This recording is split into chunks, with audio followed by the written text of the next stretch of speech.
Hello friends, welcome back to our YouTube channel. ఈ వీడియోలో ఒక నేషనల్ లెవెల్ స్ప్రింటర్ గురించి మాట్లాడుకుందాం.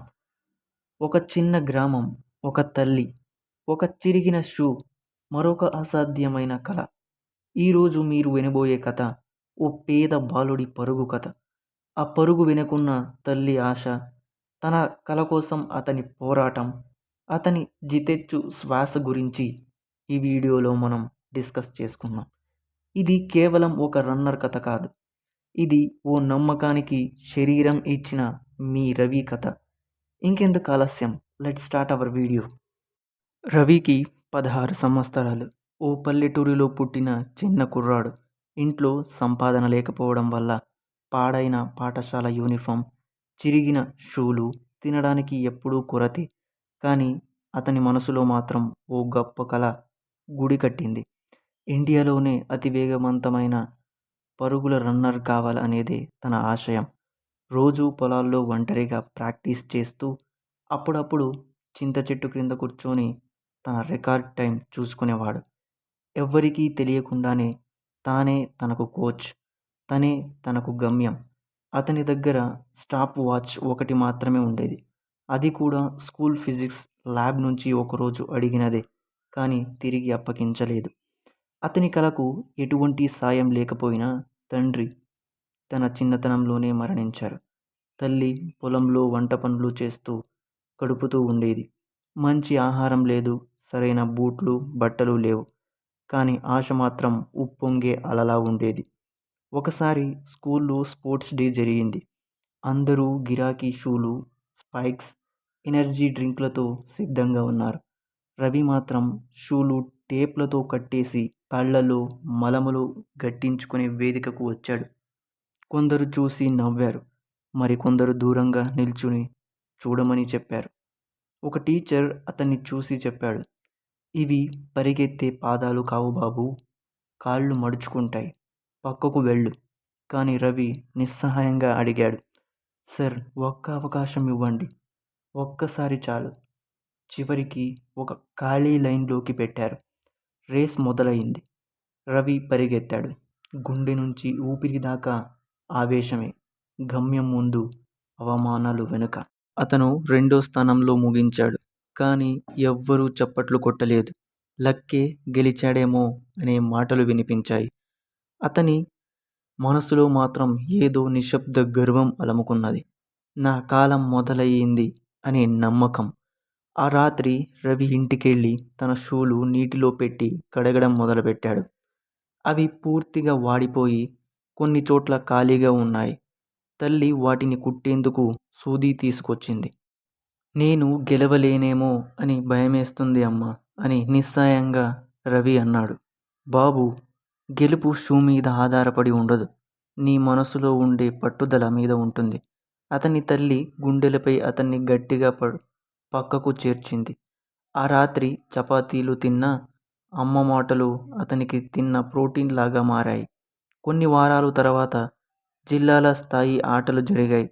ఈసారి స్కూల్ నేమ్ లేకుండా స్నేహితుడి సాయం తీసుకుని బస్సులో ప్రయాణించాడు. బస్సులో తలుపుకి వేలాడుతూ వెళ్ళాడు. అక్కడ వెళ్ళి చూసినప్పుడు ఇతర పిల్లల దగ్గర practice coach, shoes, tiffin box, energy drinks అన్నీ ఉన్నాయి. కానీ రవికి మాత్రం బారెడు మనసు మాత్రమే. కొందరు పిల్లలు నవ్వుతూ, "నువ్వు రన్నరా అంటూ వచ్చావా? ఏంటి బాబు" అని అంటారు. రవి పేరు పిలిచారు. అతను మళ్ళీ తల్లి కుట్టిన పాత షూలు వేసుకుని ట్రాక్ మీద అడుగుపెట్టాడు. రేస్ మొదలయ్యింది. మొదటి 2 క్షణాల్లో తడబడ్డాడు. కానీ వెంటనే సర్దుకున్నాడు. అతని ముంగురాలు గాలిలో ఎగురుతున్నాయి. చుట్టూ ఉన్నవాళ్ళు కాళ్ళు అతనికి గమ్యం కాదు, గమ్యం అతని కల. ఒక్కొక్కరిని అతిక్రమిస్తూ చివరి క్షణంలో గమ్యం దాటాడు. సైలెన్స్. ఎవ్వరూ ఊహించలేదు. జడ్జిలు ఒకరితో ఒకరు చూసుకున్నారు. రవి ట్రాక్ నుంచి బయటకు వచ్చేసరికి ఒక కోచ్ దగ్గరకు వచ్చాడు. "బాబూ, నువ్వు ఎక్కడ ట్రైనింగ్ చేశావు?" "మా ఊళ్ళో నేనుగా సార్." "నీకు ఎవరు చెప్పలేదా? నువ్వు ఓ మణి అంటారు." కోచ్ అతనికి ఒక జత కొత్త స్పైక్స్ ఇచ్చాడు. ఇవి వేసుకో, కానీ గుర్తుపెట్టుకో, అవి లేకుండా నువ్వేం చేశావు. ఈరోజు రవి ఒక మోడల్ గెలవలేదు, ఒక వ్యక్తి విశ్వాసం గెలిచాడు. ఆదివారం రోజుల్లో రవి నగరానికి వెళ్ళి ట్రైనింగ్ తీసుకునే స్థాయికి చేరాడు. రాష్ట్ర స్థాయి గెలిచాడు. జాతీయ స్థాయిలో పేరు వచ్చింది. పత్రికలలో ఫోటోలు పడ్డాయి. ఒకరోజు అతన్ని తొలిసారి తిరస్కరించిన కోచరే అతనికి స్టాండింగ్ ఓవేషన్ ఇచ్చాడు. కొన్ని సంవత్సరాల తర్వాత రవి తన గ్రామానికి తిరిగి వచ్చాడు. చిన్న పిల్లలు బేర్ ఫూట్గా ఆడుకుంటున్నారు. ఒక బాలుడికి అతను కొత్త షూలు ఇచ్చాడు. ఇవి నీ పాదాలు రక్షిస్తాయి బాబూ, కానీ నీ ఊపిరి, నీ సంకల్పం నిన్ను ముందుకు తీసుకెళ్తాయి. తన గదిలో అతని తల్లి కుట్టిన పాత షూలను ఓ గాజు బాక్సులో పెట్టి చూసి చిరునవ్వు చిందించాడు. ఈ షూలు నన్ను కాదు, నా కలాన్ని మోశాయి. షూలు ఎలా ఉన్నాయనేది ముఖ్యం కాదు, మనసులో ఎంత నమ్మకం ఉందో అదే ముఖ్యం. ఈ వీడియో మీకు నచ్చినట్లయితే ఒక లైక్ చేయండి, షేర్ చేయండి, మరీ ముఖ్యంగా సబ్స్క్రైబ్ అవ్వడం మాత్రం మర్చిపోకండి. ఇంతలో కథ ముగిసింది అనేది కాదు, కథ మొదలైంది. ఒక తల్లి తన కొడుకు కలను కుట్టింది. ఒక కుర్రాడు తన కల కోసం భూమిని గెలిచాడు. పాదాలలో ఉన్న షూలు చిరిగిపోయినా మనసులో ఉన్న నమ్మకం మాత్రం ఎప్పటికీ చిరగదు.